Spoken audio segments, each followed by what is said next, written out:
This one? Continuous time Kalman filter is really much more complicated than the discrete time Kalman filter.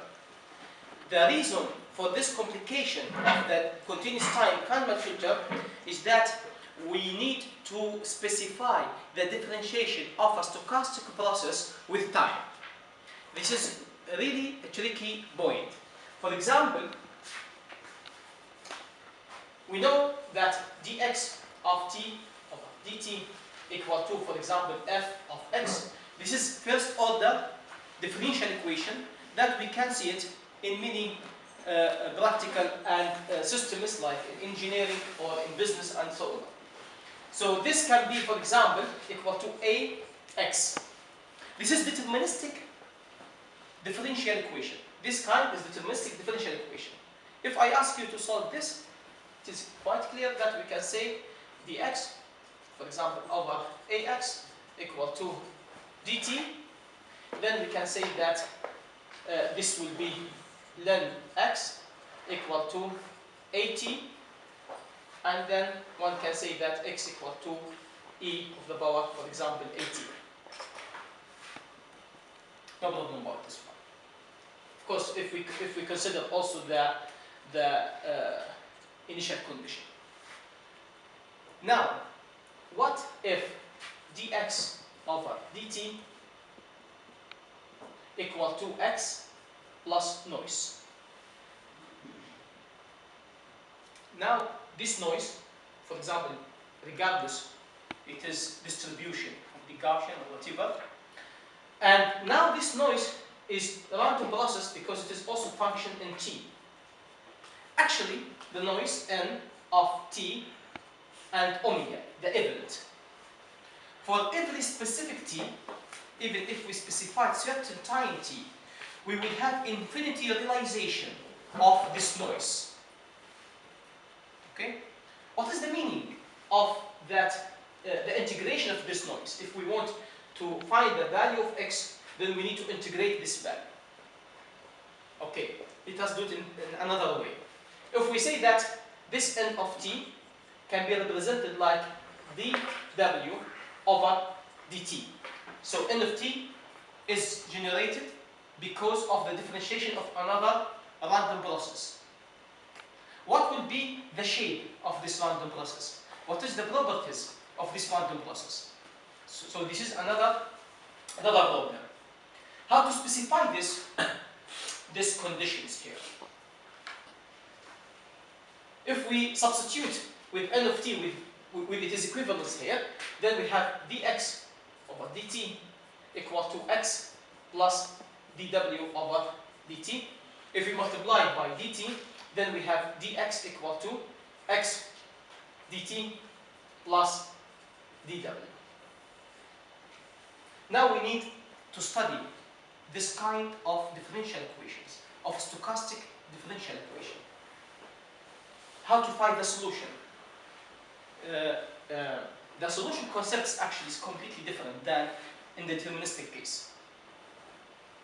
If you say that if I have any function f of x, okay, and this function is f of x and, for example, w, and you want to integrate it with w, and w is a random process. So w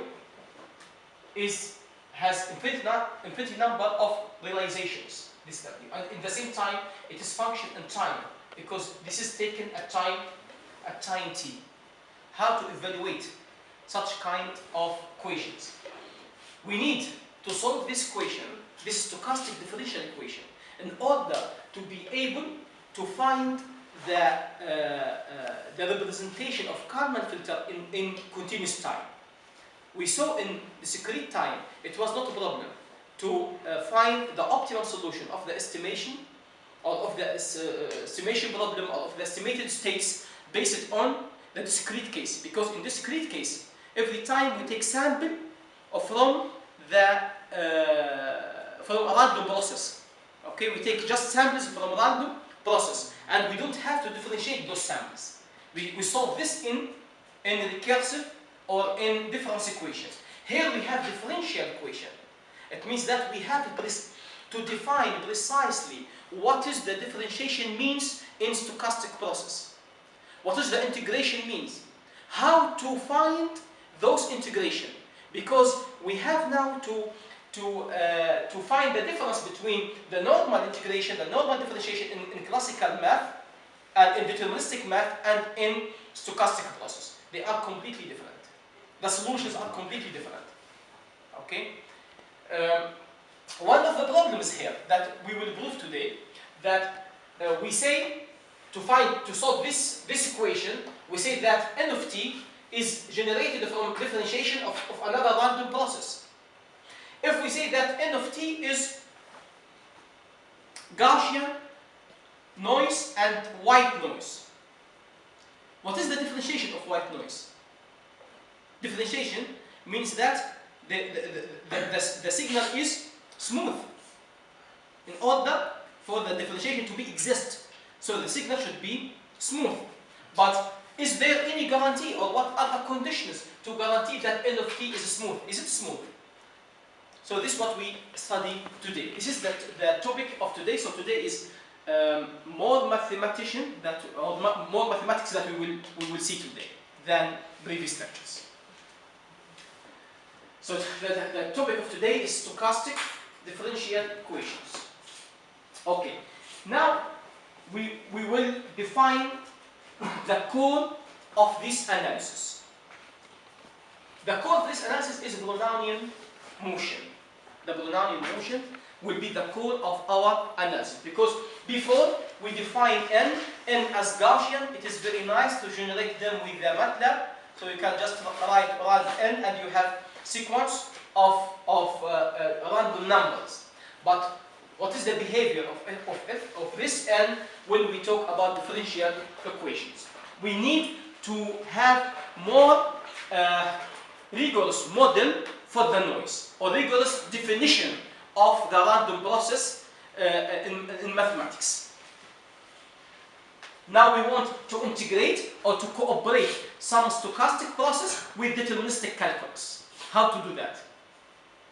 Okay, let us define now the random walk. The random walk is defined as if we have, or if we toss a coin, that if hit occurs, then we go step with delta x in the forward. Otherwise, if tail appear, then we go backward with minus delta x. So now we have a random process, because it depends on a random variable, but every time we move either in direction of delta x plus or minus, depends on the outcome of this process, of this event outcome. So that at every time our outcome, this is event, our event is either delta x or minus delta x. After, if we repeat this experiment, then after n tries, we will reach to xn, which is the summation of these movements. If we move delta x minus delta x, of course the result will be 0. We'll come to the same point. But it is based on probability. So it is delta x, then delta x minus delta x, and in that way you have the random walk. The random walk. And this xn will be the summation of these steps. Okay. If we start at x0 equal to 0, at xn can be represented as xn minus 1 plus epsilon or plus psi at the nth one. This can be plus delta x or minus delta x based on the outcome of the event. This is one realization. If it is one dimensional move or random walk, you can see how it seems. Okay. Now let us take the characteristic function of this random walk.